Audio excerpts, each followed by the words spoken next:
In the forests around Lake Superior, there are thousands of ancient mine pits. Not abandoned gold mines, not 19th century excavations, mines that were already ancient long before Columbus reached the Americas. When modern miners arrived in the 1800s, they expected to discover untouched copper deposits. Instead, they found something completely unexpected. Someone had already been there. The rock had already been broken apart. The richest veins had already been followed. Stone hammers lay scattered across the ground. Ancient wooden tools were buried beneath the soil. Charcoal from old fires still remained inside the workings. Whoever built these mines knew exactly what they were doing. But here's where the mystery begins. No one can say with complete certainty who organized this enormous operation. And then I came across something even stranger. A little-known historical record published in 1894.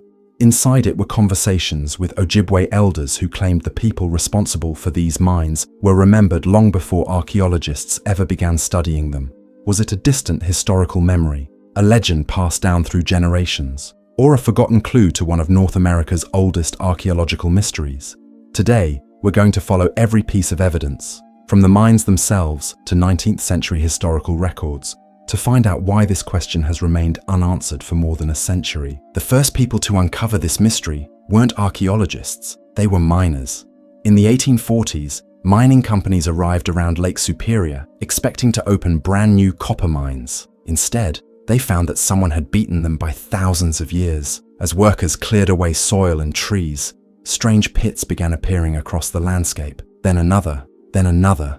Eventually, they realized these weren't isolated discoveries. There were thousands of them. Some were shallow, others reached deep into solid rock, following rich copper veins underground. Whoever dug them wasn't searching at random. They already knew exactly where the copper was. Then came an even stranger discovery. Heavy stone hammers, not one or two, thousands. Many were still lying exactly where ancient miners had dropped them. Nearby, archaeologists later found charcoal buried beneath layers of soil and rock, evidence that intense fires had once been lit inside the mines. This revealed something remarkable. Long before explosives existed, these miners had already mastered a technique known as fire setting. By heating the rock and cooling it rapidly, they could crack open solid stone and expose the copper hidden inside. This wasn't the work of a few people collecting shiny rocks from the surface. It was organized mining, planned, skilled, and carried out on a scale nobody expected. By the time 19th century geologists finished surveying the region, one thing had become clear. They hadn't discovered America's oldest copper mines. They had rediscovered them, and that raised the question that has never completely gone away. If ancient miners extracted so much copper, who were they?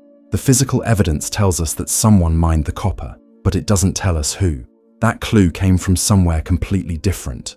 In 1894, the Wisconsin State Historical Society published a collection of historical records, archaeological observations, and conversations with Native American elders. At first glance, it looked like an ordinary historical volume. Nothing about it suggested a major archaeological mystery. Buried inside, however, was a passage that caught the attention of later researchers. The physical evidence tells us that someone mined the copper, but it doesn't tell us who. That clue came from somewhere completely different. In 1894, the Wisconsin State Historical Society published a collection of historical records, archaeological observations, and conversations with Native American elders. At first glance, it looked like an ordinary historical volume. Nothing about it suggested a major archaeological mystery. Buried inside, however, was a passage that caught the attention of later researchers. It described conversations with Ojibwe elders about the ancient copper mines around Lake Superior. According to the record, the people remembered for working those mines weren't described as permanent settlers. They came for one purpose: copper. The testimony says they arrived by water, already knowing where the richest deposits could be found. They organized groups of workers, extracted large amounts of copper, and eventually left the region. One detail appears several times. They didn't stay, they mined, then they disappeared. Now, it's important to be careful here. An oral tradition is not the same thing as an archaeological excavation. It cannot by itself prove exactly who those miners were. But that isn't why this record is so interesting. Its importance lies somewhere else. The mines tell us that organized mining happened. The 1894 testimony preserves a memory that organized miners once existed. Those are two completely different sources pointing toward the same question. That doesn't automatically make the story true, but it does make it difficult to ignore, because by the time those conversations were recorded, the identity of the miners had already been forgotten. Only the memory of their work remained, and that's where the investigation becomes even more intriguing. The ground preserved their tools. The historical record preserved a memory, but neither tells us the same thing. To understand why historians are still debating this today, we have to go back underground and look at what the mines themselves reveal. So what does the ground actually tell us? Quite a lot, but not everything. Over the last century, archaeologists have carefully studied the ancient copper mines around Lake Superior, and one thing became obvious almost immediately. This wasn't an isolated discovery, it was an industry. Thousands of hammerstones have been recovered from the region. Most were made from dense, rounded stones chosen because they could survive thousands of powerful blows without shattering. Many still show polished surfaces and worn edges, clear signs that they had been used again and again. Then there were the mine pits themselves. Some followed copper veins more than 50 feet below the original ground surface. That doesn't sound impressive until you remember one detail. There were no steel picks, no explosives, no modern drills. Every foot of progress had to be earned with fire, stone, and patience. Researchers also found charcoal buried inside several of the ancient workings, along with rock that had been cracked by intense heat. This matched a mining technique known as fire setting. The idea was surprisingly simple. Build a large fire directly against the rock until it became extremely hot. Then pour cold water onto it. The sudden change in temperature caused the stone to fracture, making it much easier to break apart with hammerstones and expose the copper hidden inside. It was slow work, but it worked.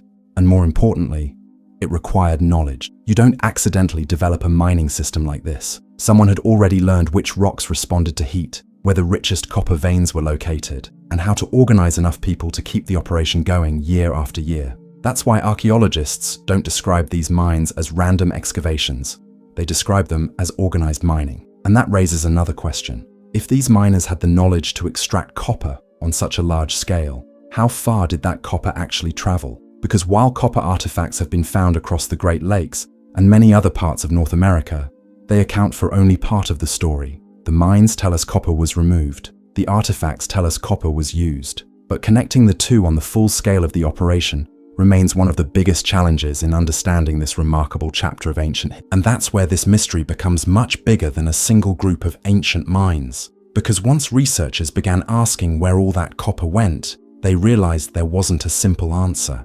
During the 19th century, some geologists studying the Lake Superior mines proposed astonishing estimates for the amount of copper that had been removed. A few believed the total could have reached hundreds of millions of pounds, while others suggested even larger figures. Modern archaeologists are generally more cautious. Many argue those early estimates were probably too high. Others believe the true number may never be known, because thousands of years of erosion, later mining, and incomplete records make an exact calculation impossible.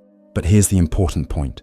Whether the total was 100 million pounds or several times that amount, everyone agrees the operation was enormous. No serious researcher argues that these were just a handful of small pits dug by chance. The scale is real. The debate is over exactly how large it was. Then another question appears. If so much copper was extracted, why haven't archaeologists found the same amount in finished artifacts? Copper tools, ornaments, fish hooks, spear points, and ceremonial objects have been discovered across the Great Lakes and in regions hundreds of miles away. Those discoveries clearly show that extensive trade networks existed, but they represent only part of the picture. Did much of the copper remain in forms that haven't survived? Was some of it recycled over thousands of years? Or are archaeologists still uncovering pieces of a much larger prehistoric trade network? At the moment, nobody can answer those questions with complete certainty, and that's exactly why the Lake Superior mines continue to attract serious research today. Not because historians disagree that the mines existed, they do. Not because archaeologists doubt that ancient people extracted copper, they don't. The real mystery lies in connecting all the pieces together. The mines, the tools, the trade routes, and the 1894 testimony. Each one explains part of the story. None explains all of it. Which brings us back to the same question we started with. Who organized one of North America's oldest and largest copper mining operations? And why has the full story remained just out of reach for more than a century? So, after looking at the mines, the archaeology, and the 1894 record, what can we actually say? First, one thing is beyond dispute. Ancient people mined copper around Lake Superior thousands of years before Europeans arrived. The mine pits are real, the hammerstones are real, the charcoal, the wooden tools, and the evidence of fire setting have all been carefully studied for decades. That part of the story isn't a mystery anymore. The mystery begins when we ask a different question. Who organized this remarkable operation?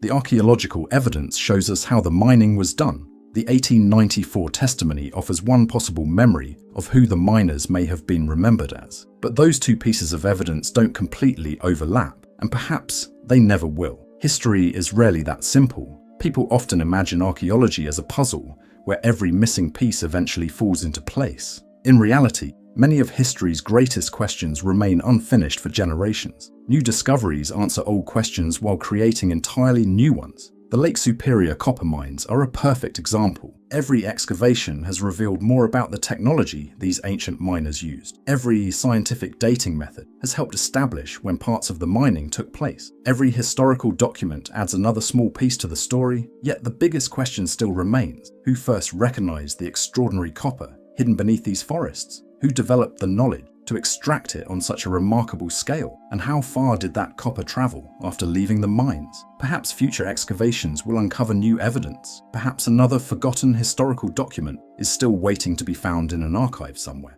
Or perhaps the complete story has been lost to time. Whatever the answer may be, one thing is certain. The oldest copper mines in North America remind us that the ancient world was often far more organized, skilled, and connected than people once believed. Sometimes the greatest discoveries in history aren't new discoveries at all. They're old discoveries that we finally begin asking better questions about. And maybe that's why this mystery has survived for more than a century. Not because there is no evidence, but because every piece of evidence leads to another question. And for historians, archaeologists, and anyone fascinated by the past, those are often the mysteries most worth exploring.